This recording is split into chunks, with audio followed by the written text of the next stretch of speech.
Hey there, everybody. How's it going? It's allergy season again. It's coming on strong right now.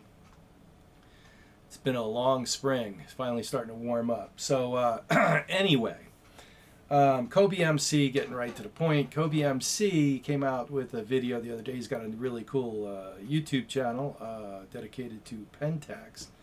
And Pentax has recently announced or released a new firmware update for the K1 Mark II, the K3 Mark III, and there was one other camera. I'm not sure which one. Doesn't matter. K1 Mark II, K1, and K3 Mark III for sure.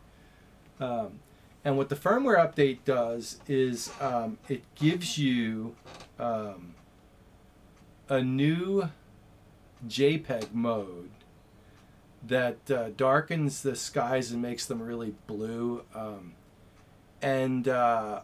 From what I can tell, so the name of the new mode is like Watanabe or something.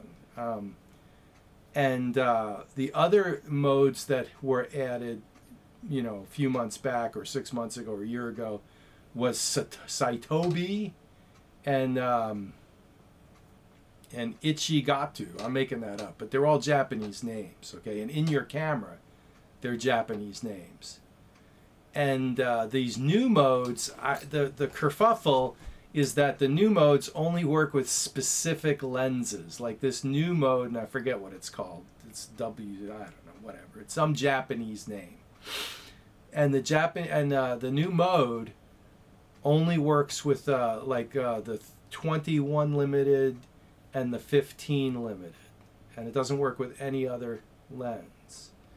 And there's a hint that like these new modes that are lens specific are going to be tied to like the seasons. So so the new mode is summer, I think, and the next one's going to be fall, and then autumn, fall, and then the next one is going to be winter, and then spring. And each one of these new modes is going to be tied to a specific set of lenses.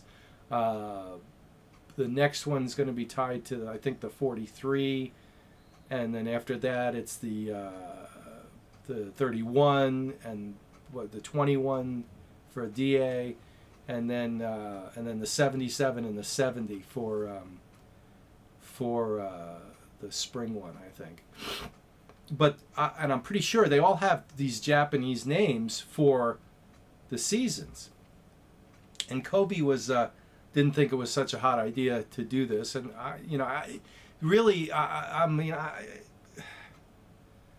I'm not too worried about what they're doing. I think it's cute, and it's fun that they're thinking. I mean, they're doing something at least. They haven't completely disappeared, but it's not really relevant to a whole lot of people, and it's not one of these features that people are going to drop anything and say, "Oh, I got to get me a Pentax to shoot those Japanese named JPEG modes." And so I'm more concerned about, and I'll have to comment for Kobe, about the fact that these modes are only coming in Japanese names. Like, they're not anglicizing the names so that if you pick English on your camera, or any other language for that matter, German or Dutch or whatever, you get Saitobi is Saitobi, and I don't know what Saitobi means. I don't speak Japanese. 1.5. I mean, even if they just anglicize the names, there's a lot more people on the planet that speak English than speak any other language. I mean, by a long shot. 1.5 billion people on the planet speak English. Okay. That's almost 20% of the population of the planet. The next closest language, and I don't know what it is, I think it might be French or something, is like 4%. So English, not to be Anglo-centric here, just stating the facts. English is the most spoken language in the world. That's just the way it is. It's not my fault, and I'm just saying what it is. Those are the facts. If you lived in a country like my heritage is Dutch. My mother spoke Dutch. I'm first generation American. My mother came off the boat from Holland. Okay, there's 40 million Dutch people in the world. So that means the potential for native Dutch speakers is 40 million. Okay. If I were making a product in Holland, I think I'd put the instructions at least in Dutch and English, right? If I wanted to sell the product internationally. Just saying. So, and no offense to the Dutch people, but you know, even they realize that if you're an English speaker and you go to Holland, you'll have no trouble at all. I lived there for 6 months. I lived there for a year. Back when I was 18 years old. What a great time that was. And I had as a matter of fact, I can't honestly say that I met any Dutch people, and this was back in 1980 something. I can honestly say I don't remember ever meeting any Dutch person who didn't speak English. Now, after 6 months living there, I kind of could converse a little bit in Dutch. Now, I've lost it all because, you know, I only did it for that brief amount of time. But I mean, if I had lived there longer, I would have. And English and languages are not my specialty. I tried to take French in high school. Oh my God, that was a disaster. I just have. I mean, some people have a talent for it. I don't. That's not my talent. Okay. I mean, it requires a certain part of your brain to speak more than one language, and I totally get that. That's not me. So so the point that I'm on about, though, getting back, sorry for the tangent, is that, you know, it's telling to me that Pentax is releasing firmware with Japanese only translations. I mean, it kind of shows you the focus of the company. I've said it all along. Pentax died a long time ago. Pentax went out of business a long time ago. They when they were sold to Hoya, it was over. When the 6.7 and the 6.45 were toast, that was it. Pentax was done. Okay. And they've been struggling ever since then to stay afloat. And I mean, Hoya was trying to make money with it, etc. Ricoh, it's a status thing in Japan. The only reason Ricoh's keeping Pentax alive is because Pentax as a brand name has status in Japan. And the Japanese market is the focus of Ricoh. And not really to make a profit, but just to elevate Ricoh's status in Japan. Okay, it's a bragging point. I mean, I think you have to be Japanese to understand. You have to be in that market to understand what's going on. That's my best guess. Okay. My takeaway is I don't really care. Okay, in the sense that, like, I got my K1 and my limiteds and I'm happy. I've got my Pentax 6.7 and all the lenses I need, you know, and I'm happy. The only thing that worries me is that I think that their inflation is going to hit the used camera and new camera markets hard. And I have a feeling the music's going to stop.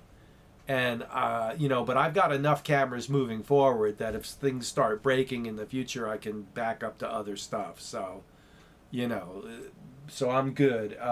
What I did do, now for the rest of my week in photography, the past week, you know, last Sunday I had the trip to Sumter, Oregon Railroad. That was fun. I got some fun videos out of that.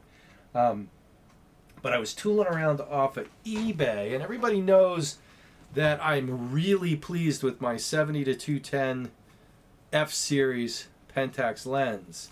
I will say that the focus is violent, but it works. I mean, it's when this focus is on a K1, man, it's like, watch your fingers. This thing is violent. It makes you think that like it would break, but it's just fast. It's loud, fast, and violent. You need to know that. Other than that, this lens, I think I paid like, what, $65, $75 for this lens? And it's in good shape. I would rate this maybe an 8.5 out of 10 cosmetically, and function is 100%. It's a nice lens, okay? But I was so pleased with this lens that I was fooling around up on eBay the other day, and this lady down in California had one of these up, and she wanted $45. And the pictures looked good. And so for $45, I got myself a backup. Because this lens really checks off the boxes for full frame Pentax. It's small, it's lightweight, it's super sharp, Not the fastest lens in the world. I don't know if I'd recommend it for any kind of action shooting. Okay, unless you know what you're doing, like you'll be fine in bright sunlight. You know, it's not an arena lens, but yeah, and I'm shocked. This thing, I don't know how this lens could be this old and in this good a condition. Like somebody must have really taken care of this. This thing looks like it just came out of the box, brand new, from the factory. And they haven't made these since like 1991. So that's amazing. So $45 on that. Very impressed. I mean, for that kind of money, I'll have a backup. Okay.